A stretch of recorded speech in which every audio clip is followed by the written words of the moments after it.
Cythodiaceae, and this family is represented by a single genus, that is monotypic family.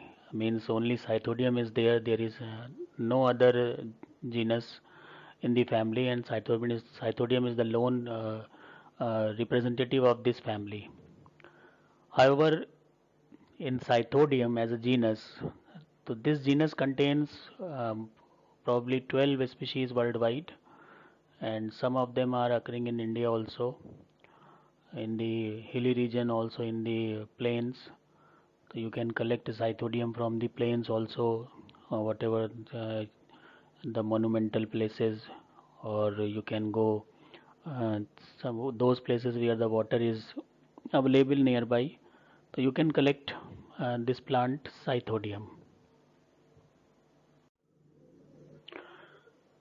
So what is the habitat of this plant? So we can collect Cythodium anywhere from moist places.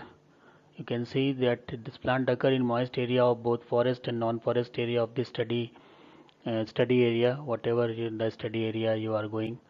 On soil, wet rock, walls, termite mound, in the moist deciduous, semi-evergreen, evergreen forest, or even on the pots and the walls of the home. तो बड़ा आसानी से ये मिल जाता है, और जो planes है उनमें भी मिल जाता है, और जो हिली रीजन है वहाँ भी मिल जाता है, क्योंकि एल्टीट्यूड का इसको कोई इतना असर नहीं होता. तो there is no issue regarding the altitudinal parameter. तो this plant can be collected from the plains also. और इसीलिए ये प्लांट जो है आपको जब कभी आप इधर उधर घूमने जाते हैं पार्कों में, या फिर पुराने जो मीनारें वगैरह बनी हुई हैं, या जो आपके मोनूमेंट्स हैं जहाँ पर पुरानी दीवारें वगैरह मिल जाएं आपको, तो वहाँ पे ये प्लांट आसानी से मिल जाता है, और बड़ा चमकीला सा ग्रीन प्लांट होता है, जिसकी वजह से पहली नज़र में आपको ये पहचान में आ जाता है. तो आइडेंटिफिकेशन बड़ा इजी है, लेकिन बाकी जो स्टडी है वो थोड़ी सी कठिन हो जाती है, क्योंकि इनका थैलस जो है बहुत ही ज़्यादा नाजुक थैलस होता है. उसको हैंडल करना आसान काम एकदम भी नहीं है. तो यहाँ देख लीजिए, यहाँ पर आप देख सकते हैं कि एक पुरानी दीवार है, और उसके ऊपर ये पूरा का पूरा ये सब आपको साइथोडियम नज़र आ रहा है, यहाँ से लेके वहाँ तक. तो पूरी दीवार पे आपको साइथोडियम दिख रहा है. इसके अलावा यहाँ पर भी ये ग्रो कर रहा है, तो जहाँ उगता है तो फिर ये पूरा एरिया कवर अप कर लेता है. और ये बड़ा जो इसकी ग्रीननेस है वो थोड़ी बहुत अट्रैक्टिव टाइप की होती है. तो आप इसकी तरफ खींचे चले जाते हैं. जब आप कभी कलेक्शन पे जाते हैं तो दूर से दिख जाता है कि हाँ भाई ये साइथोडियम की पॉपुलेशन हमें दिख रही है, और फिर यहाँ से कलेक्शन हम कर लेते हैं. तो जब कभी कलेक्शन करते हैं तो हम ऐसा नहीं करते कि पूरी दीवार ही वहाँ से हटा दें. थोड़ा बहुत पार्ट जो है हम ले लेते हैं, और वो भी बीच से लेते हैं. जैसे कि यहाँ से हमने एक ये पार्ट ले लिया, ये इसलिए कि इतना हमने निकाल लिया तो ये कवर अप हो जाएगा. ये हर दिशा से जो है प्लांट आगे बढ़ेगा, और धीरे धीरे ये एरिया कवर हो जाएगा. तो डाइवर्सिटी को नुकसान नहीं पहुँचाया जाता है जब भी हम कलेक्शन करते हैं. ये कलेक्शन का एक सीधा सिद्धांत है कि हमें जब कलेक्शन करना है तो हमें डाइवर्सिटी को नष्ट नहीं करना है, क्योंकि ये जो पौधे हैं सब बहुत अनमोल पौधे हैं, और पढ़ाई में भी ज़रूरी है. इसके साथ साथ जो रिसर्च चल रही है, तो ब्रायोफाइट पहले तो बड़ा नेग्लेक्टेड ग्रुप था, और लोगों ने इस पर ध्यान नहीं दिया, लेकिन अब जब ध्यान गया है तो बहुत ज़्यादा चरम सीमा पे इस पर काम चल रहा है. ये आप सॉइल पे देख सकते हैं कि नीचे आपको सॉइल दिख रही है जो बहुत काफ़ी भीगी सी नज़र आ रही है, और उसके ऊपर आपको ये बड़े अच्छे से थैलस नज़र आ रहे हैं. और इसमें थैलस में जो पहचान का एक तरीका होता है वो ये है कि जो इनके मार्जिन है वो इस तरह क्रिनुलेटेड होते हैं. इस तरह से ये क्रिनुलेटेड मार्जिन होते हैं, और थैलस एक के ऊपर एक जो है वो ग्रो करते हैं. तो ऐसा नहीं होता कि थैलस एक लाइन में रो में चलें, या कोई जैसे कि रिक्सिया में होता है कि वो गोल इस तरह से ग्रो करता है. ये थैलस हो गया, दो थैलस हो गया, ये इस तरह से ग्रो करता है. तो यहाँ पर ऐसा नहीं, यहाँ पर रैंडम कॉलोनी ग्रो करती है, और एक के ऊपर एक जो है ओवरलैप करते हुए भी थैलस आपको मिल जाएंगे. तो बहुत मोटे मोटे परतें आप यहाँ से कलेक्ट करते हैं, और उसके बाद जब थैलस आप देखते हैं तो वो बहुत थिन होते हैं. तो इनकी जो ग्रोथ है वो तो बहुत रोबस्ट टाइप की है, लेकिन जो थैलस इंडिविजुअल थैलस है वो बहुत थिन होता है. अब बात करते हैं डिस्ट्रीब्यूशन वर्ल्ड में क्या है. तो बहुत लगभग सभी जगह मिल जाता है. साउथ अमेरिका और साउथ सेंट्रल अमेरिका, इसके अलावा नॉर्थ अमेरिका और एशिया. तो लगभग जो है सभी जगह आपको ये मिलता है, क्योंकि इजीली ग्रोइंग प्लांट है, तो कोई ऐसी प्रॉब्लम इसमें होती नहीं है. इंडिया में डिस्ट्रीब्यूशन देखें, क्योंकि 9 स्पीशीज़ आपको बताएंगे कि 9 स्पीशीज़ जो है वो रिपोर्टेड है इंडिया से. तो इंडिया में ये बहुत जगह मिल जाता है और आसानी से मिल जाता है, तो वाइडली डिस्ट्रीब्यूटेड है और लो एल्टीट्यूड पे भी ग्रो कर जाता है, तो कोई दिक्कत नहीं होती कि पहाड़ों पे चढ़ के जाना है तभी ये प्लांट मिलेगा। आप प्लेन्स में भी इसको ढूंढ लेते हैं, बरसात के दिनों में यूजुअल कंडीशन में भी आपको मिल जाता है। इधर उधर आप थोड़ा बहुत भी 1-2 किलोमीटर घूमेंगे बरसात के दिनों में तो आपको किसी ना किसी दीवार या चट्टान पे ये उगते हुए दिख जाएंगे, अगर वहाँ पर आपकी थोड़ी किस्मत सही रहे, क्योंकि कभी कभी होता है कि प्लांट होता है लेकिन नज़र नहीं पड़ती, तो नज़र पड़ जाएगी तो ये फ़ौरन आपको पहचान में भी आ जाएंगे। तो केरला में, गुजरात में, सेंट्रल इंडिया में, महाराष्ट्र, मध्य प्रदेश, राजस्थान, उत्तरांचल, उत्तर प्रदेश, वेस्ट बंगाल, अरुणाचल प्रदेश, सिक्किम, असम, मेघालय और यहाँ इसके अलावा तमिलनाडु, यहाँ पर भी ये प्लांट हमें मिल जाते हैं। जीनस साइथोडियम की कुछ पिक्स देख लीजिए, इसको पहले स्टडी करें उससे पहले एक बार देख सकते हैं। ये आपको जो है वो थैलस दिख रहे हैं, तो थैलस आपको ये इतने लंबे लंबे टाइप के थोड़े दिख रहे हैं, इसमें नॉचेस होती हैं। डाइकोटोमी उतनी सिग्निफिकेंट नहीं होती जितनी मार्केंशियल्स वगैरह में होती है, लेकिन थोड़ी बहुत डाइकोटोमी तो ये शो करते ही करते हैं। तो ये आउटलाइन लगभग इस तरह की आ जाती है इनकी। और यहाँ पर जो है वो जो आप देख रहे हैं ये पोर्शन, ये इनके स्पोरोफाइट हैं। ये क्या है? स्पोरोफाइट हैं। ये तो स्पोरोफाइट कंप्लीट है और ये डहीज स्पोरोफाइट है जिसमें आप ये इसके जो कैप्सूल की वॉल है वो रप्चर देख रहे हैं, तो ये जो है वो डहीज स्पोरोफाइट है। इस तरह से ये डाइसेंस होता है, तो जो डाइसेंस होता है तो कैप्सूल की वॉल आप यहाँ पर देख सकते हैं, तो ये मल्टी सेलुलर होती है और सिंगल सेल थिकनेस की होती है, और यहाँ पर ये थोड़े से आप देख रहे हैं कि ये इसमें अलग अलग इनके फ्लैप्स नज़र आ रहे हैं। स्पोर की बनावट अगर हम माइक्रोस्कोप में देखें तो इस तरह से ब्राउनिश टाइप का दिखता है। इलेटर बहुत ही कम होते हैं, बहुत ही कम होते हैं, तो इसमें इलेटर स्पोर रेशियो बहुत अच्छा कभी भी नहीं होता। और यहाँ पर आप देख रहे हैं कि जो इसका एपिकल पोर्शन होता है वहाँ पर जो सेक्स ऑर्गन्स है उनका डेवलपमेंट हमें मिल जाता है। ये मेल भी हो सकते हैं, फीमेल भी हो सकते हैं, डायोसियस, मोनोसियस दोनों ही थैलस मिलते हैं। ये इनकी जो सेलुलर स्ट्रक्चर है उनको आप देखें तो इसमें आपको जिस तरह से वो पोर वगैरह दिखते रहते मार्केंशिया में, यहाँ पर तो नहीं दिखते। एलुनुलेरिया में आपने पोर देखे तो यहाँ नहीं दिखते, सेल्स दिखती हैं और सेल्स के अंदर आपको ये क्लोरोप्लास्ट नज़र आ रहे हैं। तो ये सेल्स नज़र आ रही हैं चौकोर चौकोर सी, और उसके बीच में आपको क्लोरोप्लास्ट दिख रहे हैं जो कि बहुत इसको अच्छा करेक्टरिस्टिक कलर देते हैं। तो ये स्पोर की ये आपकी डिस्टल सरफेस दिख रही है।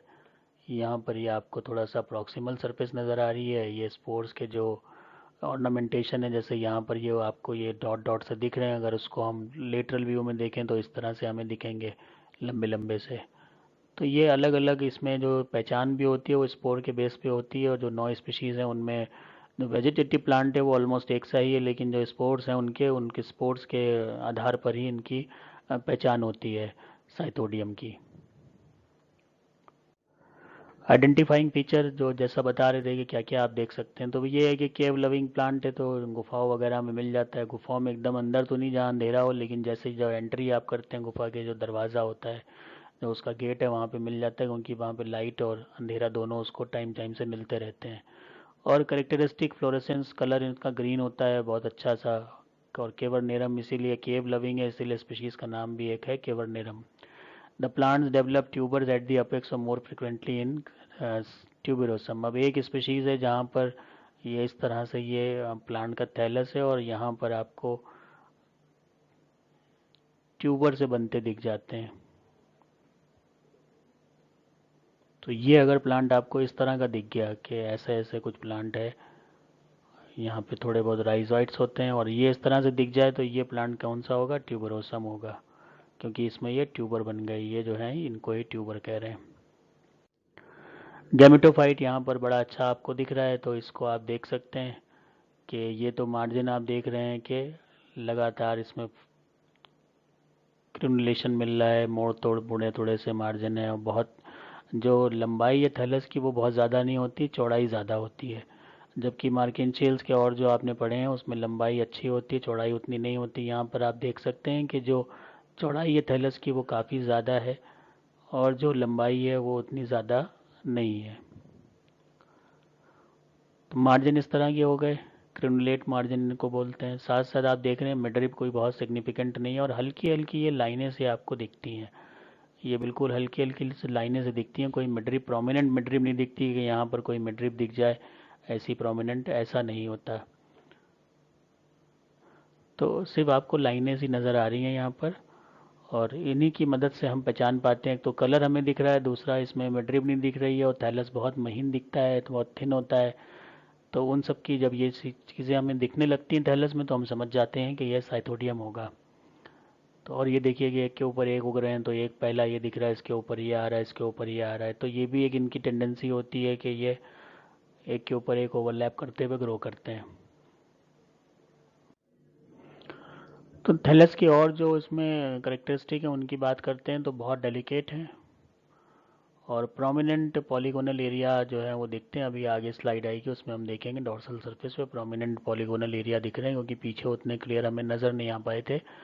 वेंट्रल स्केल जो है वो बहुत ही ज़्यादा रिड्यूस्ड होते हैं, और साथ में कुछ ही सेल्स के बने हुए होते हैं, जो कि सेल्स क्लोरोप्लास्ट कंटेन करती हैं। तो अगर हमें प्रिजर्व मटेरियल मिला है तो वेंट्रल स्केल भूल जाइए, उसमें किसी भी सूरत से आप वेंट्रल स्केल नहीं ढूंढ पाएंगे, क्योंकि उसकी पहचान फ्रेश प्लांट में ही हो पाती है, क्योंकि वो हल्के से ग्रीन दिखते हैं, और जिसकी वजह होती है उसमें क्लोरोप्लास्ट का पाया जाना। जब हमें प्रिजर्व प्लांट मिलते हैं काम करने के लिए, तो वहाँ पर हम ये कुछ भी नहीं देख पाते, और वेंट्रल स्केल हमें कभी भी नहीं मिलते। The thallus is remarkable in showing the complete reduction in storage zone. ये भी इंपॉर्टेंट पॉइंट है कि कंप्लीट रिडक्शन जो है स्टोरेज जोन बहुत ना के बराबर ही होता है।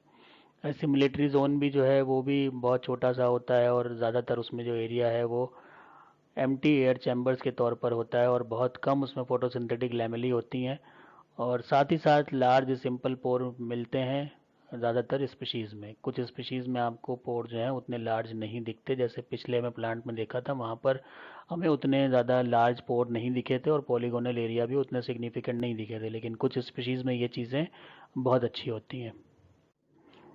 तो यहाँ पर ये तो हमने कॉलोनी देख रहे हैं, और इसमें फिर जो बात हो रही थी कि पॉलीगोनल एरिया, तो आप ये देख सकते हैं ये पॉलीगोनल एरिया है, और इनके बीच में ये पोर नज़र आ रहा है। तो ये तो हो गया पोर, और ये हो गया पॉलीगोनल एरिया।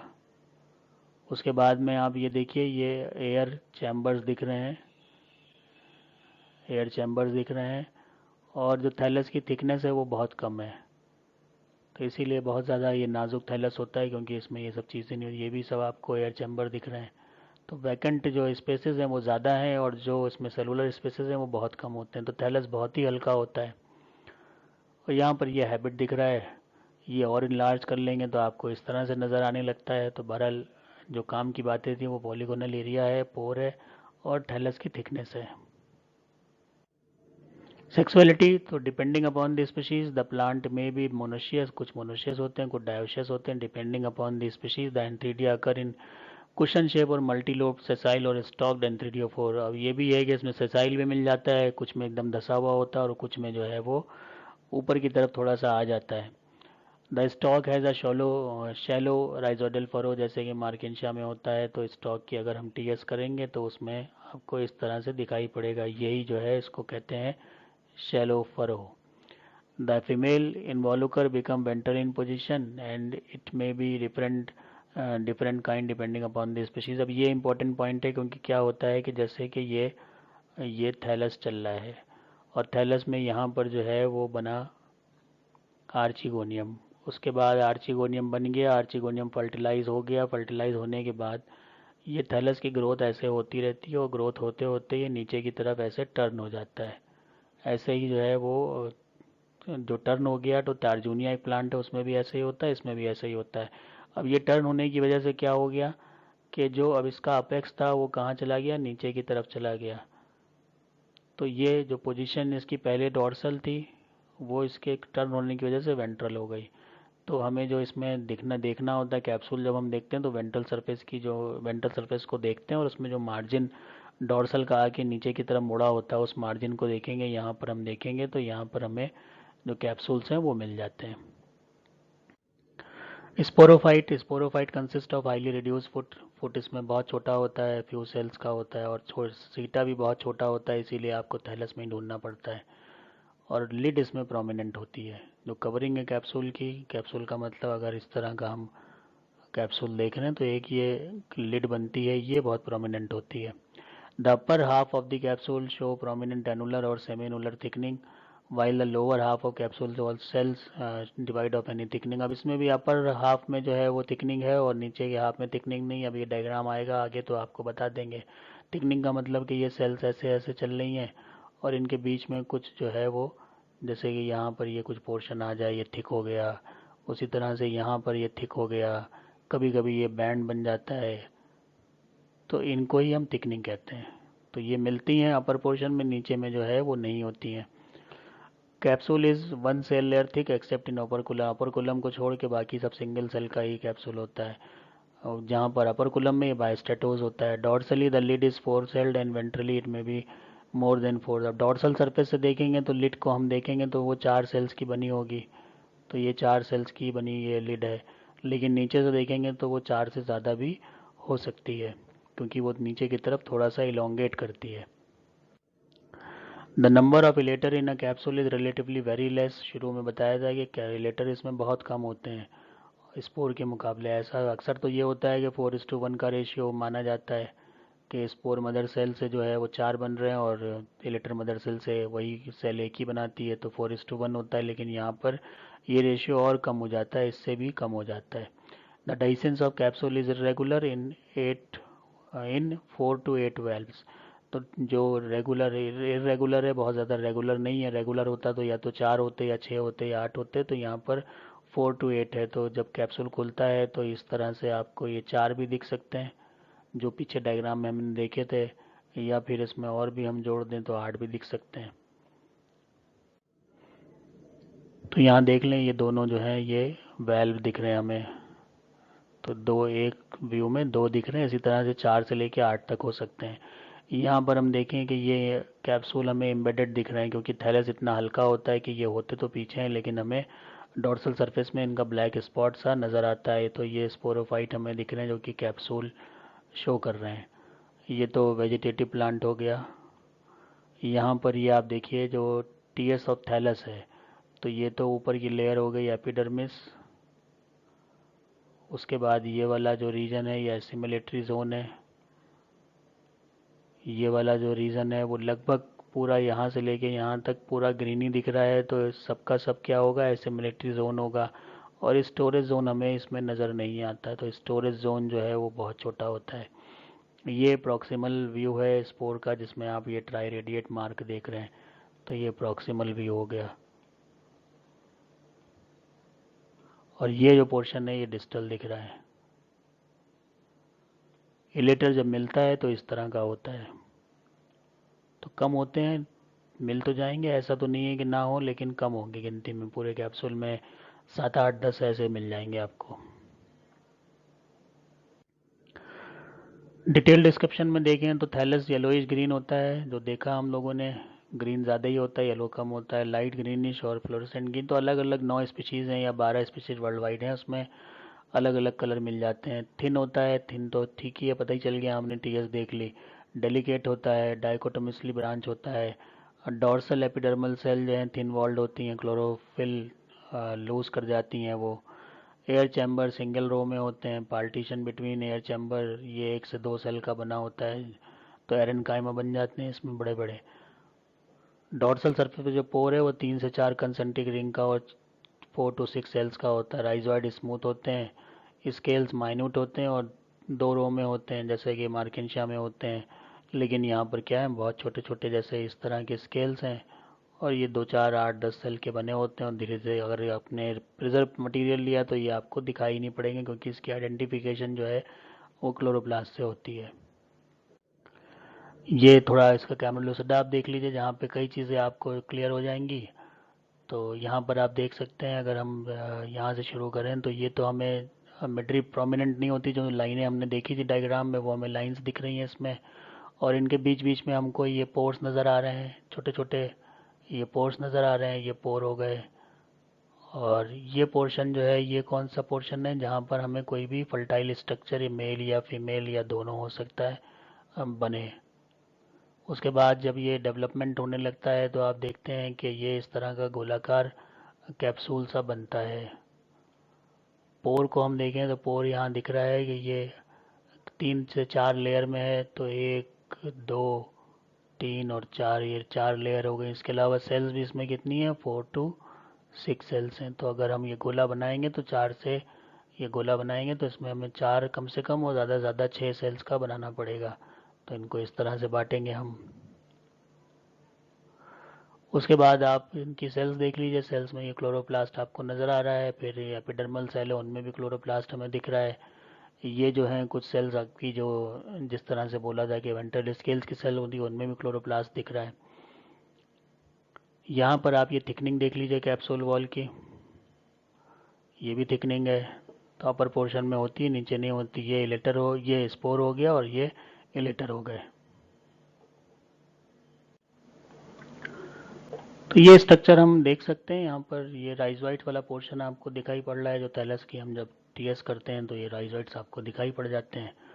और राइजोइट भी इसमें ज़्यादा कोई इतनी पॉलीमॉर्फिज्म नहीं होता और सिंपल एक ही तरह के होते हैं।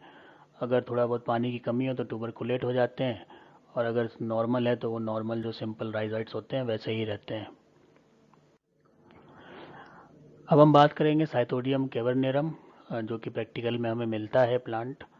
और इसका टाइप हम देखें तो क्यूबा में ये ढूंढा गया था प्लांट पहली बार, और इसका वहीं से इसका होलोटाइप है, आइसोटाइप भी वहीं से ही है।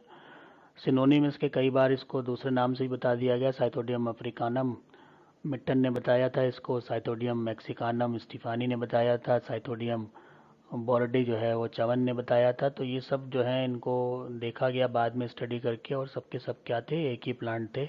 तो ये सब इसी में समाहित हो गए। तो प्लांट ये है साइटोडियम कैवर्नेरम। इसका डिस्क्रिप्शन देख लें। Thallus green to yellowish green होता है, कलर हो गया, डेलिकेट होता है, उसका टेक्सचर हो गया, स्मॉल साइज हो गया, डाइकोटोमस ब्रांच होता है, ये मार्केंशियल का करेक्टर है। कॉम्पैक्ट और डिस्क्रीट रोजेट। कॉम्पैक्ट जो रोजेट है, एक के ऊपर एक, एक के ऊपर एक, इस तरह से कॉम्पैक्ट रोजेट बना लेते हैं। फैन शेप्ड होते हैं। थैलस हमने देखा था कि पंखे नुमा था थोड़ा, उसकी जो चौड़ाई थी वो बहुत ज़्यादा थी, लंबाई थोड़ी कम थी। मार्जिनल सेल्स जो हैं क्लोरोफिलस होती हैं, जो हमने अभी फिगर देखा था पीछे, रेक्टेंगुलर और क्वाड्रेट टू आउटर, और quadrate with outer wall slightly to strongly concave. Oil cells triangular devoid of chloroplast. Oil cells भी पाई जाती हैं, लिवर वर्क का करेक्टर होता है, तो ये हमें ध्यान रखना है। बाकी तो ठीक है, कोई ऐसी बहुत विशेष बात नहीं है कि शेप साइज तो बदलता रहता है सेल्स का। और क्लोरोप्लास्ट जो है उनमें नहीं होते हैं, जिनमें जो ऑयल सेल्स जो कंटेनिंग सेल्स होंगे उनमें क्लोरोप्लास्ट नहीं होंगे। तो बात अगर डॉर्सल एपिडर्मिस की है तो क्योंकि थैलस डेलिकेट है तो यहाँ पर ये भी डेलिकेट होता ही है। क्लोरोफिलस होता है, फिगर देखा था उसमें जो एपिडर्मिस ऊपर की थी वो ग्रीन थी। ये मेजरमेंट इनके हैं, इतना लॉन्ग है और इतना वाइड है। ट्राइगोन इसमें नहीं होते, मतलब जो सेल्स ये बनती हैं तो इनमें ट्राइगोन्स नहीं डेवलप होते हैं। अगर डेवलप होते तो सेल्स में क्या होता है कि इस तरह से सेल्स बनती हैं कि एक ये ट्राइगोनस स्ट्रक्चर यहाँ पर आता है। तो इस तरह का ट्राइगोनल वाले जो गैप हैं वो यहाँ पर नहीं होते।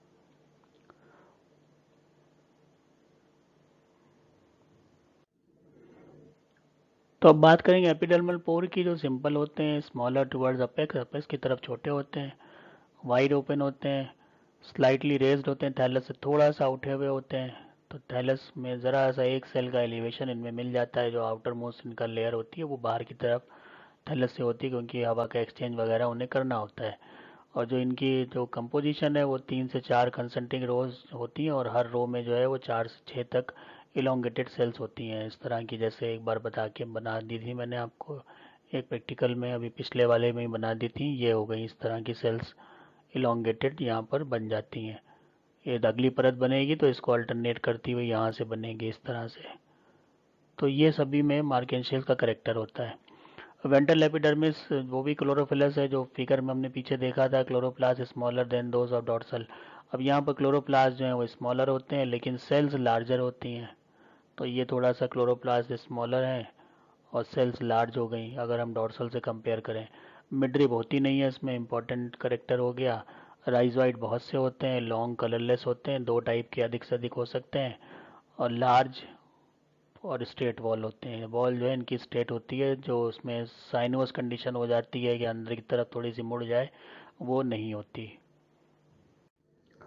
Ventral scale near thallus apex, apex के पास में ही मिलते हैं। जब ढूंढना हो फ्रेश प्लांट में तो अपेक्स हमें देखना पड़ेगा। On ventral walls of the involucre, जो वो इन्वॉल्यूकर है जिसके अंदर जो स्ट्रक्चर बनता है, जैसे कि आर्चिगोनियम जो बनता है उसके उसकी जो कवरिंग है उसको हम कहते हैं इन्वॉल्यूकर। तो वहाँ पर उसके आसपास जो है वहाँ पर भी मिल जाते हैं, क्योंकि मार्केंशिया में भी आप जानते हैं रिसेप्टिकुलर स्केल्स भी होते हैं और साथ में वेंट्रल स्केल्स भी होते हैं, तो वैसा यहाँ पर भी होता है। तो इन्वॉल्यूकर के पास भी मिल जाते हैं और साथ साथ जो इसका वेंट्रल सरफेस है उस पर भी मिलते हैं, लेकिन कहाँ पर, थैलस की अपेक्स के पास में। और छोटे छोटे होते हैं, 3 से 6 सेल्स के लॉन्ग होते हैं, तो ग्रीन होते हैं। और इसके अलावा ऑयल बॉडी वगैरह इसमें होती है, लेकिन ये आपको दिखते नहीं है। अगर फ्रेश प्लांट आपको नहीं मिला है तो ये फ्रेश प्लांट में भी ढूंढना बड़ा मुश्किल होता है, तो प्रिजर्व की तो बात ही छोड़िए, उसमें तो कभी सवाल ही नहीं पैदा होता कि आप इसमें से वेंटर स्केल निकाल के दिखा दें। मोनोशियस, कैवर्नेरम मोनोशियस स्पीशीज है, एंथीडियल रिसेप्टिकल लेटरल होता है और बिल्कुल जो है वो फीमेल रिसेप्टिकल के पास में पाया जाता है। कुशन शेप्ड होता है, ऑब्लोंग इलिप्टिकल होता है और ये इसका मेजरमेंट है। इनवॉल्यूकर जो होता है जिसके अंदर आर्चिगोनियम बनेंगी वो सैक शेप्ड होता है, तो उसी के अंदर बनता है, तो सैक लाइक स्ट्रक्चर होना ज़रूरी है। और 2 लिप्स में ये खुलता है, मार्जिनल सेल इलोंगेट करती है, रेडिश ब्राउन। ये सब कलर वगैरह हैं और कलर की मदद से क्या ब्राउनिश कलर ही हमें दिखता है, रेडिश तो बहुत कम दिखता है। और फिर जब मैच्योर हो जाते हैं तब हमें पता चलता है कि ये वाला पोर्शन जो है वो कौन सा है, ये फीमेल पार्ट का है। और ऊपर की तरफ जो छोटा पोर्शन होता है वो होता है मेल प्लांट का, मेल पार्ट का। स्पोरोफाइट जो है वो डेलिकेट सीटा होता है, 6 यूनिसीरिएट और नैरो सेल्स का बना होता है। सीटा ना होना बहुत बड़ा मायने नहीं रखता, जैसे सभी चीज़ें छोटी हो रही हैं तो यहाँ पर सीटा भी जो है वो डेलिकेट हो जाता है और 6 यूनिसीरिएट नैरो सेल्स का बना हुआ होता है।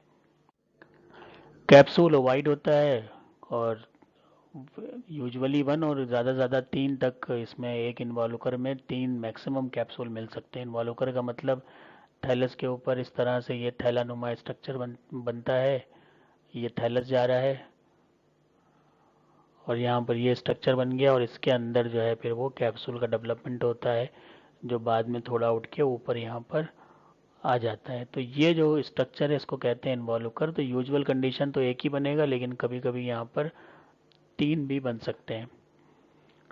डार्क ब्राउन और ब्लैक होते हैं कलर में जब मैच्योरिटी मिल जाती है इनको। और उसके बाद इसमें ओपरकुलम होता है, एनुलर स्पाइरल थिकनिंग भी उसमें पाई जाती है। स्प्लिटिंग जो होती है वो 4 से 6 इरेगुलर वेल्व में होती है, इस तरह के जो वॉल्व हमने पीछे देखे थे उसमें। और ये कब होती है, जब ड्राइंग होती है, तो इसमें भी जो है वो हाइग्रोस्कोपिक नेचर होता है। कैप्सूल जो है वो नॉन डेहिसेंट होता है, तो इरेगुलर है इसलिए नॉन डेहिसेंट। अगर पर्टिकुलर स्लिट्स वगैरह बनी होती हैं तो उसको हम कहते हैं डेहिसेंस इसमें होता है। और लार्ज ऑयल बॉडीज और क्लोरोप्लास्ट इसमें मिल जाते हैं। स्पोरिलेटर की बात करें तो स्पोर डार्क ब्राउन होते हैं, ये मेजरमेंट हो गया, डायमीटर उनका इतना हो गया। Densely to sparsely baculate spinose. Baculate spinose का मतलब जैसे आपको वहाँ पर एक डायग्राम दिखाया जिसमें इतना लंबा सा दिख रहा था कि ये उसका वो नीचे का एक ग्रूव सा दिख रहा था, और फिर ये सारे के सारे ऐसे ही होंगे पूरे स्पोर में, लेकिन ये स्पाइनस कंडीशन शो करता है, इसको कहते हैं बकुलेट स्पाइनस। विद रुगो सरफेस, सरफेस जो है रफ होती है क्योंकि उस पर बहुत से आपने इस तरह के गोले देखे थे, ऑर्नामेंटेशन देखे थे स्पोर पे। इलेटर जो होते हैं वो 2 और या फिर बहुत ज़्यादा हुए तो 16 तक पहुंच जाएंगे पर कैप्सूल। इनका भी मेजरमेंट 390 से 585 माइक्रोमीटर लॉन्ग और डायमीटर इनका 15 to 16 माइक्रोमीटर होता है। और ये भी जो है वो साइज़, कैप्सूल के साइज़ के हिसाब से इनका नंबर भी वेरिएबल होता है, तो कोई फिक्स नंबर इनका नहीं है। और ट्राई स्पायरल होते हैं मिडिल में और बाई स्पायरल और एटीन्यूएटेड होते हैं एंड में। मतलब कि अगर हम ये एक इलेक्ट्रा ऐसे बनाएं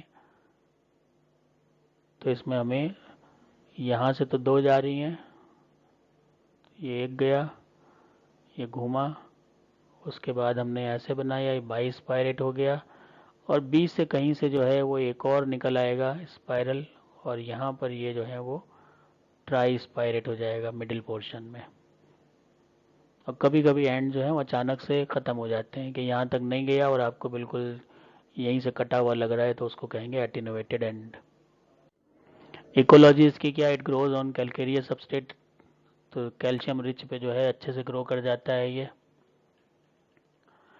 लेकिन एसिडिक कंडीशन में भी ये मिल जाता है, एक्सपोज हैबिटेट में भी मिलता है ये। और जो इसकी टेंडेंसी होती है, जो मॉस का और फैमिली है पोटिएसी, तो पोटिएसी के साथ में ये जो उसके मेंबर्स हैं उनके साथ में ग्रो करना ज़्यादा पसंद करता है।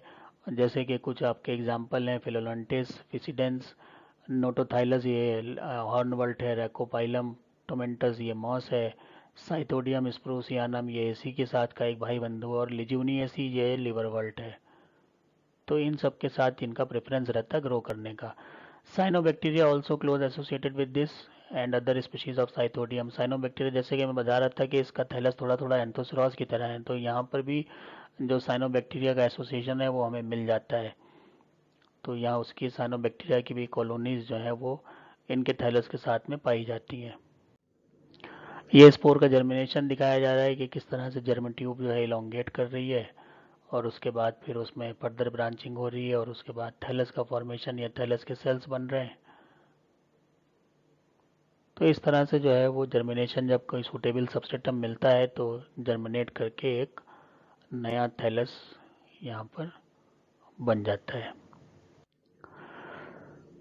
अब एक बार फिर हम देख लें क्या क्या चीज़ें हमने इसमें देख ली हैं, और इम्पॉर्टेंट चीज़ें, एक तो बहुत डेलिकेट थैलस है, डाइकोटोमी भी दिखती है लेकिन बहुत ज़्यादा सिग्निफिकेंट नहीं होती, और खुला सा थैलस होता है, फैन शेप थैलस होता है। मिडरिप बहुत प्रोमिनेंट नहीं होती है, वो इसी में दब जाती है। हालांकि यहाँ जो आप देख रहे हैं उसमें मिडरिप देख रहे हैं, लेकिन ऐसे मिडरिप मिलना बहुत रेयर काम है। जैसे कि आप यहाँ देखें किसी और मार्केंशियल्स में इस तरह की मिडरिप दिख रही है, लेकिन यहाँ पर हमें कोई मिडरिप नहीं दिख रही, हमें महीन महीन लकीरें सी दिखती हैं बस, और कोई मिडरिप हमें नहीं दिखती। ये हम देख रहे हैं इसकी कॉलोनी, और ये हम देख रहे हैं इसमें जो सेल्स होते हैं उनके अंदर जो क्लोरोप्लास्ट हम बता रहे थे, वो क्लोरोप्लास्ट आपको यहाँ पर दिख रहे हैं, और बीच में जो है ये आपको पोर नज़र आ रहा है। तो क्लोरोप्लास्ट भी बहुत ज़्यादा नहीं होते, इसीलिए जो इसका फोटोसिंथेटिक पोर्शन है बहुत ज़्यादा डेंस नहीं होता। ये वो सेल्स हैं जो कि हम बता रहे थे कि आपको जो सेल्स होती हैं, अगर हम किसी भी इसमें अपर एपिडर्मिस लोअर एपिडर्मिस उसमें जाएं तो हमें एक सिंगल क्लोरोप्लास्ट पर सेल दिख जाता है, तो वो यहाँ पर हमें दिखाई पड़ रहे हैं। ये स्पोर्स हो गए, जिसमें कि आप ये नोके देख रहे हैं जिसको बकुलेट बोला गया था, बकुलेट स्पाइनस, बकुलेट स्पाइनस। तो ये इस तरह से आपके ये स्पोर दिख रहे हैं, और ये लेटर दिख रहा है जो कि बीच में ट्राई स्पाइरेट होता है और कोनों पर बाई स्पाइरेट होता है, और कभी कभी ये अचानक से यहाँ से ब्लंट खत्म भी हो जाते हैं। तो ये बात हो गई, और इसको हम कंपेयर कर सकते हैं। इनका अगर हम फिगर बनाएं तो पोर का, तो ये पोर का फिगर ऐसे ही बनता है जैसे किसी और मार्केंशियल्स के टेक्सा में बनता है, वैसे यहाँ बनेगा। अब बाकी आप देखते हैं कि इस तरह के स्केल्स आपको नज़र आते हैं मार्क अपेंडेज स्केल किसी और टेक्सा में, लेकिन यहाँ पर इस तरह के कोई स्केल नज़र नहीं आते, क्योंकि स्केल जो होते हैं वो 3-4 सेल्स के बने होते हैं जो कि क्लोरोप्लस होते हैं। ये डाइकोटोमी बहुत प्रॉपर दिखती है, यहाँ पर डाइकोटोमी इनके मार्जिन में इतनी प्रॉपर नहीं नज़र आती। तो ये थोड़े वो होंगे जो फ़र्क हो गए किसी और टेक्सा से, जो हम मोटे मोटे तौर पर करते हैं। अब ये भी एक पैकेट है, ये पैकेट मैं सिर्फ इसलिए दिखा रहा हूँ कि जब हम ग्रेफाइट कलेक्ट करते हैं फील्ड से तो छोटे छोटे प्लांट होते हैं, उनको हम सुखा लेते हैं। तो पहले तो जो न्यूज़पेपर होता है उसमें रख के सुखाते हैं, उसके बाद इसको ब्लॉटिंग पेपर से फर्दर सुखाते हैं, और सुखाने के बाद इनके छोटे छोटे पैकेट बना के इस तरह का पैकेट हम बनाते हैं जो कि ब्राउन पेपर का बना हुआ होता है, और उस पर वो सारी इन्फॉर्मेशन होती है, कौन सा हर्बेरियम है, कौन सा प्लांट है, किसने कलेक्ट किया, कहाँ से कलेक्ट किया, कौन सी तारीख है, और इसका एक नंबर मिल जाता है, और इसको ही हम पूरा एक हर्बेरियम पैकेट कहते हैं। अगर ये पैकेट आपके पास इस तरह से आपने प्रिपेयर नहीं किया तो आपने प्लांट कलेक्ट किया नहीं किया, उसकी कोई वैल्यू नहीं होती है। तो ये बहुत इसेंशियल काम होता है हर्बेरियम पैकेट का निर्माण करना।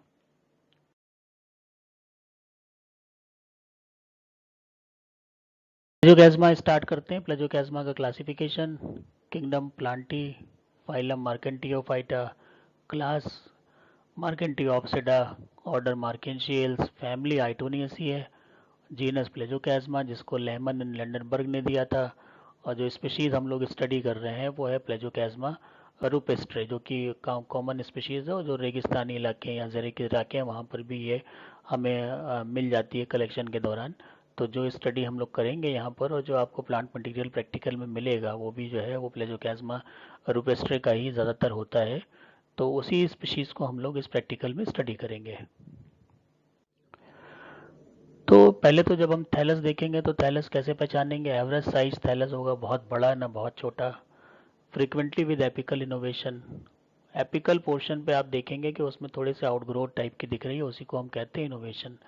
मार्जिन जो है इसके पर्पल होते हैं, ये एक बहुत इंपॉर्टेंट चीज़ है कि थैलस के मार्जिन हल्के से पर्पल होते हैं और कर्व होते हैं, थोड़े से मुड़े मुड़े से होते हैं। तो थैलस आप देखें तो इस तरह से लगभग थैलस आपको ये नज़र आता है, ये। और यहाँ पर जो ये मार्जिन इसके होते हैं वो थोड़े से पर्पल टाइप के हो जाते हैं, थोड़ा सा इसमें एंथोसाइनिन का कलरेशन आ जाता है जिसकी वजह से ये मार्जिन पर्पल हो जाते हैं। बाकी ये मिडरिव इसमें होगी जो कि ऊपर की तरफ इस तरह से डाइकोटोमी दिखाती है। तो ये एक मिडरिव जो है वो डिस्टिंक्ट आपको दिख ही रही है, इसमें ऐसे बना दी, और बाकी मार्जिन आपको पर्पल दिख रहे हैं, कर्व दिख रहे हैं, कर्व भी दिख रहे हैं और साथ में पर्पल भी दिख रहे हैं। और कभी कभी जो है इसमें इनोवेशन एपिकल होते हैं, तो इनोवेशन जो एपिकल होते हैं उनको हम इस तरह से दिखा सकते हैं कि ये कुछ नए से स्ट्रक्चर यहाँ पर बनने लगते हैं, इन्हीं को हम कहते हैं, येलो कलर से जो बना रहा हूँ ये इनोवेशन होते हैं। तो इनको हम क्या कह सकते हैं कि ये इनोवेशन है, मार्जिन पे एपिकल। अब एक बात इसमें ये होती है कि जो जितने भी मार्केशियस के थैलस होते हैं उनकी जो डॉर्सल सरफेस है उसमें आप उसकी एपिडर्मिस को निकालेंगे फोर्सेप की मदद से, तो वहाँ पे आपको पोर दिखते हैं। ये पोर सिंपल होते हैं और 2 से 3 कंसेंट्रिक रिंग के बने हुए होते हैं। मतलब कि एक एक रिंग हो गई इस तरह से, ये एक रिंग हो गई,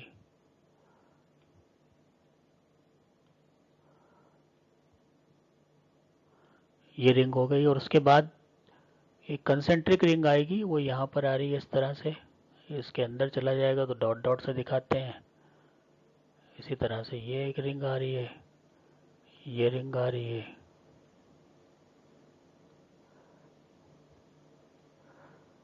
तो ये 2 कंसेंट्रिक रिंग हो गई, ये पहली वाली हो गई और ये सेकंड वाली हो गई। तो ये 3 भी हो सकती हैं, कभी कभी आपको किसी किसी जीनस में किसी किसी स्पीशीज़ में आपको 3 भी मिल सकती हैं, तो फिर वहाँ पर भी ये अल्टरनेट करती है, इस तरह से चलेंगी।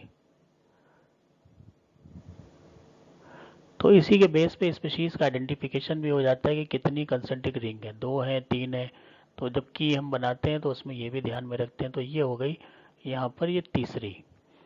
तो इसको ये हम कहते हैं कि ये पोर है, एयर पोर है। थैलस जो होता है, ये आपने थैलस बनाया था पिछले, तो यहाँ पर ये छोटे छोटे पोर आपको नज़र आते हैं, उन्हीं को आप जब स्टडी करते हैं तो वो डिटेल में आपको ऐसे दिखाई पड़ते हैं।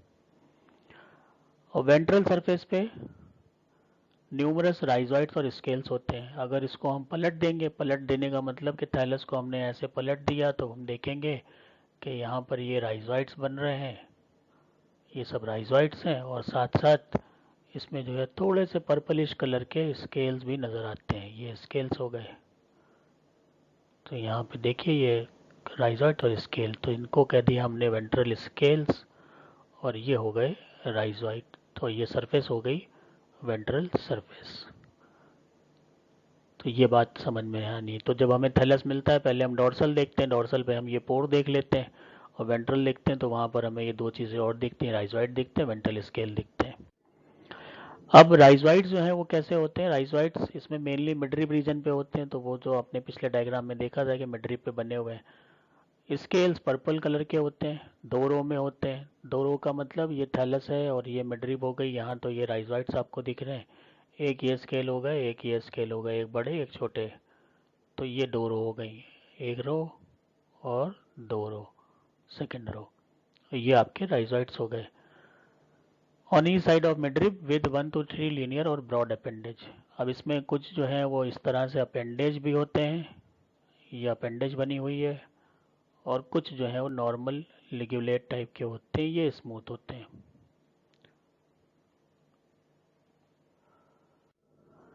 Assimilatory zone with air chamber, assimilatory zone में जो है वो एयर चैम्बर आते हैं। Present in many rows, assimilatory filament absent. Filament assimilatory नहीं होते जैसे कि रिक्सिया में होते हैं, इस तरह से आप बनाते हैं वहाँ पर रिक्सिया में कि ये पैरेलल फिलामेंट्स चलते हैं। अगर बीएससी याद है तो आप इसको याद कर पाएंगे कि ये पैरेलल फिलामेंट चलते हैं। तो इस तरह के कोई फिलामेंट इसमें नहीं होते। Storage zone restricted to mid rib region, storage zone जो है वो मिड रिब रीजन पे ही होता है, जो उसके विंग्स हैं उस पे नहीं होता। तो जब हम सेक्शन काटते हैं तो सेक्शन जो है वो मोटा सा कटेगा और यहाँ पर ही स्टोरेज जोन होगा, और ये विंग रीजन पे ये स्टोरेज जोन नहीं होता है।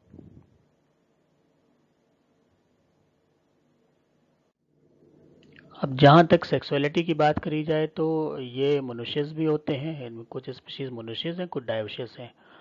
मेल रिसेप्टिकल जो है ससाइल होते हैं, इसमें स्टॉक नहीं होता, तो नो स्टॉक, कोई स्टॉक नहीं है। हॉर्स शू शेप्ड होते हैं, हॉर्स शू शेप्ड जैसे वो घोड़े की नाल टाइप के होते हैं उस तरह का शेप बनता है, और डॉर्सल सरफेस थैलस पे पाए जाते हैं। तो सेक्सुअल स्ट्रक्चर तो डॉर्सल पे ही पाए जाते हैं इन जनरल, आपके मार्केंशियल्स में सभी में। तो बस ये ध्यान रखना है कि हॉर्स शू शेप आपको दिख रहा है थैलस पे, तो वो क्या है, वो मेल रिसेप्टिकल है। तो जब आपको प्लांट मटेरियल मिलेगा आप देखेंगे वो फल्टाइल अगर हुआ और आपको हॉर्स शू शेप दिख रहा है, मतलब इस तरह से आपको दिख रहा है, लगभग ऐसे स्ट्रक्चर दिख रहे हैं। तो ये एक तो ये स्ट्रक्चर हो गया, और एक आपको इस तरह से दिखता है, ये घोड़े की नाल का। तो ये जो है ये मेल प्लांट हो गया, और ये जो है ये फीमेल प्लांट हो गया। अगर ये ट्राई लोब दिख रहा है तो ये फीमेल प्लांट है, और अगर ये आपको इस तरह से हॉर्स शू शेप दिख रहा है तो ये मेल प्लांट है। तो कुछ थैलस में तो ये दोनों मिल सकते हैं आपको, और कुछ थैलस में इनमें से कोई एक मिलेगा, या ये मिलेगा या ये मिलेगा। फीमेल रिसेप्टिकल्स शॉर्टली स्टॉक, छोटा सा स्टॉक होता है, बहुत लंबे नहीं होते, जैसे मार्केंशिया में बहुत लंबे लंबे होते हैं, यहाँ लंबे नहीं होते। डॉर्सल सरफेस पे मिलेंगे, ये तो कॉमन चीज़ है, स्टॉक विदाउट राइजोडल फरो। और जैसे मार्केंशिया में राइजोडल फरो होती थी स्टॉक में, वो यहाँ नहीं होती। मार्केंशिया में जब हम सेक्शन करते हैं स्टॉक का तो इस तरह से एक फरो दिखती है, इसको कहते हैं हम राइजोडल फरो, लेकिन ये प्लेजोकैज्मा के केस में नहीं होती। कैप्सूल वॉल सिंगल लेयर की होती है, डिवाइड ऑफ थिकनिंग, कोई थिकनिंग उसमें नहीं होती।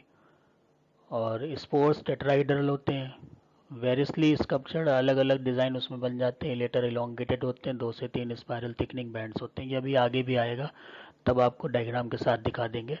तो फिलहाल ये चीज़ें जो हैं इसकी ये वोल्टाइल वाली हैं कि इस कैप्सूल अगर आप देखेंगे सिंगल लेयर का होगा, थिकनिंग बैंड्स नहीं होते उसकी वॉल में, स्पोर टेट्राइडरल होता है, वेरियसली स्कल्पचर्ड होता है, और लेटर इलोंगेटेड होते हैं, और 2 से 3 स्पायरल थिकनिंग बैंड इसमें मिल जाते हैं। अब ये एक फिगर है जिसमें आप देख रहे हैं कि कॉलोनी बहुत डेंस कॉलोनी है प्लेजोकैज्मा की, तो ये सब प्लेजोकैज्मा आपको नज़र आ जाते हैं। अब इसमें मार्जिन आप देखिए, मार्जिन अगर आप देखेंगे तो ये थोड़े से आपको पर्पलिश कलर के नज़र आते हैं। जो बात हमने यहाँ पहले पढ़ी थी तो वही, ये मार्जिन देख के पता चल जाता है कि ये रिक्सिया की कॉलोनी है ज़मीन के ऊपर।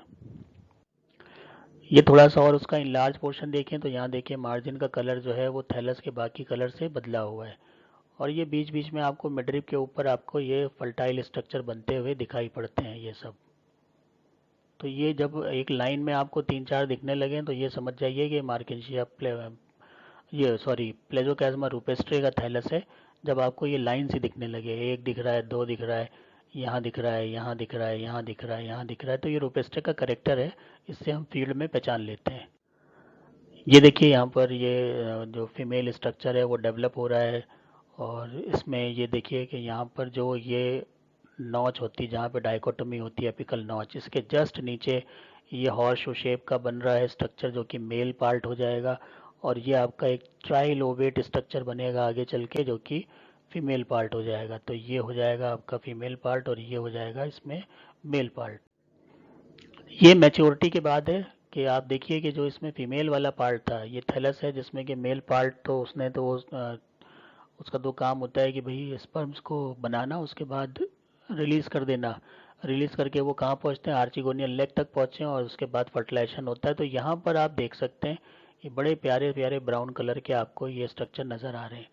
तो ये जो है वो फीमेल पार्ट था जो फर्टिलाइजेशन के बाद है, और ये थोड़ा सा स्टॉक इसमें निकल आता है, तो थैलस से आप देख रहे हैं कि डिस्टेंस बढ़ जाता है इसका, और यहाँ पर ये मैच्योर आपको कैप्सूल से नज़र आ रहे हैं। ये जो स्ट्रक्चर दिख रहे हैं ये मैच्योर कैप्सूल आपको नज़र आ रहे हैं। और यहाँ पे थोड़ा सा ये ग्रीन है, तब तक जब तक ग्रीन है तब तक ये मैच्योर, तो शुरू में तो ट्राई लोब होते हैं, लेकिन बाद में मैच्योरिटी के वक्त में ये आप देखेंगे यहाँ 4 तक टेट्रा लोब्ड स्ट्रक्चर बन जाता है। तो इस तरह का अगर आपको प्लांट दिख रहा है तो ये प्लांट फीमेल फर्टाइल प्लांट है। अब ओवरऑल डिस्क्रिप्शन देखें तो प्लांट डार्क ग्रीन कलर का होता है, 25 मिलीमीटर के आसपास इसकी होती है लेंथ, और कभी कभी जो है वो जो इसकी वाइडनेस है वो 5 मिलीमीटर तक हो जाती है। डेंस मैट बनाता है, जैसा डायग्राम बना दिखाया था आपको पिक्चर अभी। मार्जिन मोर और लेस ब्रॉड होते हैं, इंटायर होते हैं, और क्रिनुलेट थोड़े मुड़े थोड़े से होते हैं, पर्पल या ब्राउन होते हैं, और मिडरिप डिस्टिंक्ट होती है। ये सब चीज़ें हमने देख ली, सब एकदम क्लियर है हमें। उसके बाद अब थैलस का जो कैमरलिस डायग्राम है वो देखिए। तो ये थैलस बना हुआ है, इसमें ये मार्जिन आपको ये मुड़े तुड़े दिख रहे हैं, और थोड़ा सा कलर भी इसका डार्क कर दिया है क्योंकि ये पर्पल हो जाते हैं। ये आपको यहाँ पे ये वेंट्रल स्केल दिख रहे हैं जो कवर करते हैं थैलस को। तो इसमें वेंट्रल स्केल बहुत बड़े बड़े होते हैं, और वो थैलस के जो ऊपरी पोर्शन है उसके ऊपर तक आ जाते हैं। यहाँ पर आप देख रहे हैं कि ये सब जो है, ये तो आप देख रहे हैं कि ये मैच्योर आर्चिगोनिया बना है फीमेल पार्ट, जो कि आपको ट्राई लोब दिख रहे हैं ये इस तरह से, और बाकी जो है वो डेवलपिंग अभी हैं। तो ये लाइन से मिडरिप पे ही डेवलप करते हैं ऐसे ऐसे। और उसके बाद अगर ये मेल प्लांट होता है, क्योंकि ये सिर्फ फीमेल प्लांट आप देख रहे हैं, अगर मेल प्लांट होता तो यहाँ पे आपको हॉर्स शू शेप इस तरह से भी स्ट्रक्चर नज़र आते, जो इसमें अभी फ़िलहाल नहीं दिख रहे हैं। इसका वेंट्रल पार्ट देखिए, तो ये आप स्केल्स आपको दिखाई पड़ रहे हैं इस तरह से, बीच वाले बड़े और किनारे की तरफ छोटे छोटे स्केल्स भी हो सकते हैं। कुछ कुछ स्पीशीज़ में नहीं भी होते हैं, तो रूपेस्ट्रे जैसे हम पढ़ रहे हैं तो रूपेस्ट्रे में नहीं होते, लेकिन छोटे बड़े के हिसाब से ये एक वेंट्रल स्केल आप देखिए, इसमें ये अपेंडेज बना हुआ है, ये बना हुआ, और ये छोटा वाला है बिल्कुल, जो स्मूथ वाले हैं ये स्मॉलर वाले हैं, और ये जो हैं वो लार्ज वाले हैं। तो ये दोनों लार्ज हो गए और ये हो गया स्मॉलर। इसी तरह से ये स्मॉलर वाले स्केल्स आपको और नज़र आ रहे हैं यहाँ पर। स्केल्स का सेलुलर बनाएंगे तो इस तरह से सिंगल सेल थिकनेस का स्केल बना होता है। इसकी ये आउटलाइन हो गई। राइजोइड जो है आप देख रहे हैं कि ये तो स्मूथ वाले हैं, और इसमें बीच में ट्यूबरकल्स पाए जाते हैं, तो ट्यूबरकल से तो डाइमॉर्फिक राइजोइड्स हो गए, एक स्मूथ हो गए, एक ट्यूबरकल्स हो गए। सेक्शन हम काटेंगे तो सेक्शन में आप देखिए कि यहाँ पर ये पूरा आपका इंटैक्ट एपिडर्मिस जो ऊपर की है वो दिख रही है। यहाँ पर ये एकदम वेरियसली अरेंज, एकदम डिस्टर्ब टाइप का अरेंज होता है, कोई पर्टिकुलर अरेंजमेंट नहीं होता, और यही होते हैं एसिमुलेटरी फिलामेंट जिनसे फोटोसिंथेसिस होती है। बाकी ये वाला जोन जो है वो स्टोरेज का हो गया। तो इस तरह से अगर हम देखते हैं कि ये पूरा का पूरा प्लांट का वेजिटेटिव पार्ट है। इकोलॉजी क्या है? Grow in moist and shady places. ठीक है, ये तो सभी ब्रायोफाइट का करेक्टर है, और रिक्सिया के साथ ये पाए जाने की टेंडेंसी ज़्यादा होती है इसमें। रेंज क्या है दुनिया भर में? यूरोप में, ग्रीस में, यूरोप में जो ग्रीस है, इटली, पुर्तगाल, ट्यूनीशिया, टर्की, यूगोस्लाविया, इसके अलावा ऑस्ट्रेलिया, न्यूजीलैंड, एशिया में India, Iran, Nepal, Taiwan, Sri Lanka, Africa में इथोपिया, सब जगह पाया जाता है ये प्लांट। पोर जो है वो simple, minute, not elevated over the surface. Pore simple होते हैं, छोटे छोटे होते हैं, सरफेस के ऊपर नहीं आते। राइजोइड डाइमॉर्फिक हैं जो आपने देखे, along with midrib and dense up to 19.0 micrometre wide. ये इसकी वाइडनेस हो गई। ये देखिए एयरपोर्ट का जो डायग्राम मैंने वैसे बनाया था थोड़ा रफली, यहाँ पर आप उसको बहुत अच्छा देख सकते हैं। जब हम सेक्शन काटते हैं तो ये तो पोर का आपको वो छोटा सा माइन्यूट पोर का एक जंक्शन दिख रहा है, जहाँ पर एक तरफ से एपिडर्मिस ये आई है, एक तरफ से एपिडर्मिस ये आई है, और यहाँ पर जगह छूट गई है, तो ये एयरपोर हो गया। इसके नीचे ये जो है ये एसिमुलेटरी फिलामेंट आपको दिख रहे हैं, और ये जो नीचे का इस जोन होगा ये होगा स्टोरेज जोन। ये आप देखिए इसमें वेंट्रल स्केल्स नज़र आ रहे हैं आपको दोनों, और ये थैलस का इनोवेशन जो मैं बता रहा था कि ये ऊपर निकलते हैं, तो ये इसका इनोवेशन है जो आपने शुरू में पढ़ा था कि मार्जिन, इसका एपिकल मार्जिन से इनोवेशन निकलते हैं, ये भी इसका करेक्टरिस्टिक फीचर होता है। ये आपको ट्राई लोब फीमेल जो आर्चिगोनियम है वो दिख रहा है, और ये वाला आपको ये मेल दिख रहा है, हॉर्स शू शेप। इसी तरह से इलेटर आपको ये नज़र आ रहे हैं स्पाइरली, और ये हो गए इसके स्पोर्स। तो कंप्लीट एक प्लांट का आपको फिगर नज़र आ जाता है इसमें। पोर में आप देख लीजिए, पहली रिंग ये फर्स्ट है, उसके बाद ये सेकंड है, और उसके बाद ये वाली थर्ड है। तो 3 कंसेंट्रिक रिंग में पोर है। पोर बहुत ज़रा सा है, लेकिन उसका जो पूरे सेल्स के स्ट्रक्चर हैं वो 3 कंसेंट्रिक रिंग में आपको यहाँ पर नज़र आते हैं। वेंट्रल सरफेस की बात करें तो वेंट्रल सरफेस वेंट्रल स्केल्स से भरी हुई होती है। वेंट्रल स्केल्स पर्पल रेड होते हैं।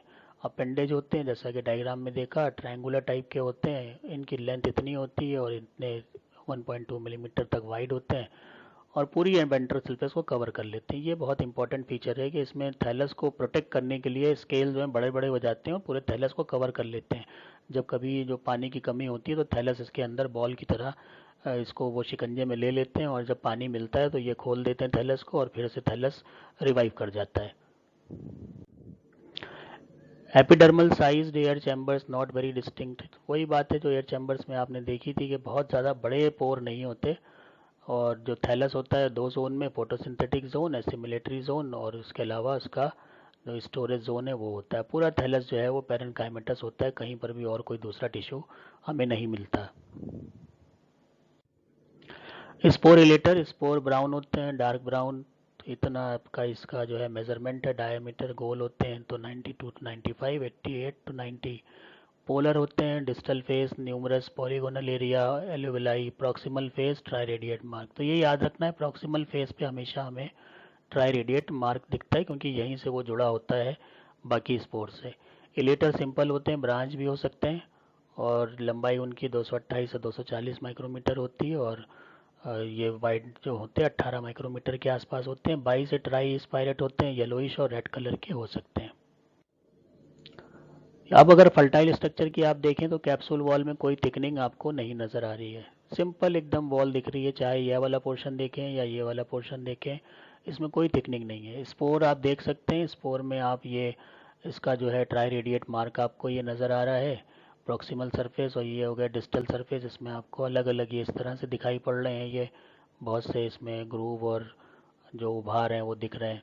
और ये इलेटर्स हैं, इलेटर्स में आप देख लिए दो स्पायरल मिल रहे हैं और ये जो है वो स्पायरली बाई स्पायरल हो गए और स्पायरली कॉइल्ड भी होते हैं। तो इस तरह के इलेटर स्पोर जो कि कैप्सूल के अंदर हमें मिल जाते हैं। तो ये हो गए इलेटर इसके और ये हो गए स्पोर।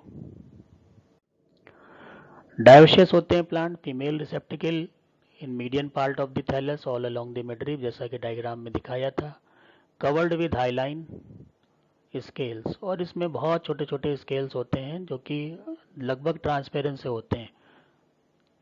तो उस फिगर में आपने देखा था कि जब मिडरिप के ऊपर आप बहुत से देख रहे थे तो उसमें छोटे छोटे स्केल्स भी नज़र आ रहे थे, उन्हीं की बात हो रही है, हाईलाइन स्केल्स। ये आप देखिए यहाँ पर ये सेम है। तो ये तो आपको ये पोर दिख रहा है जहाँ पर आप देख रहे हैं कि छोटा सा एक पोर है, उसके बाद ये सेल्स आपको नज़र आ रही हैं 2 से 3 के बीच में। और ये आपको एक, अगर हम देखें कि जो प्लांट का कोई एक पोर पर्टिकुलरली हम हाईलाइट करके देखें तो वो इसका जो डायमीटर है वो लगभग इतना होता है।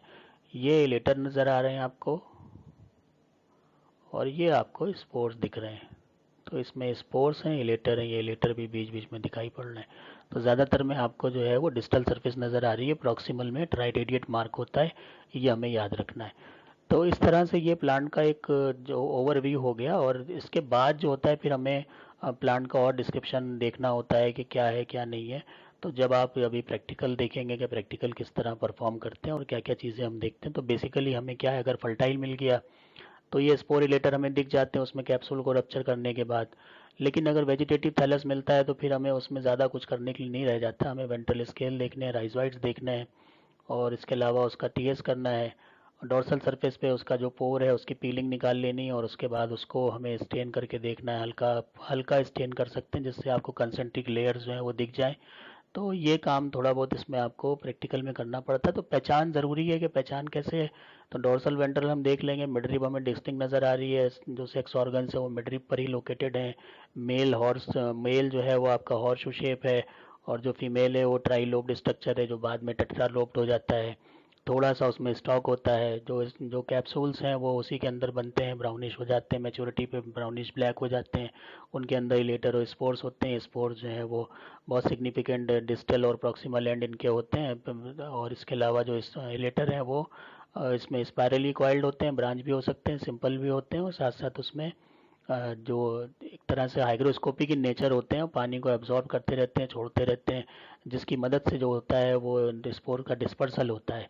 तो जो हाइग्रोस्कोपिक नेचर रिलेटर्स का है वो स्पोर्स के डिस्पर्सल में बहुत अहम रोल अदा करता है। तो अब हम लोग जो है इसका वीडियो देखते हैं और फिर अगर ज़रूरत पड़ी तो हम वापस इस पे आकर इस पे चर्चा कर लेंगे और जो चीज़ें हमारी दिमाग में नहीं आ पा रही उनको फिर से हम डिस्कस कर लेंगे। तो अब इसके आगे का वीडियो देखेंगे।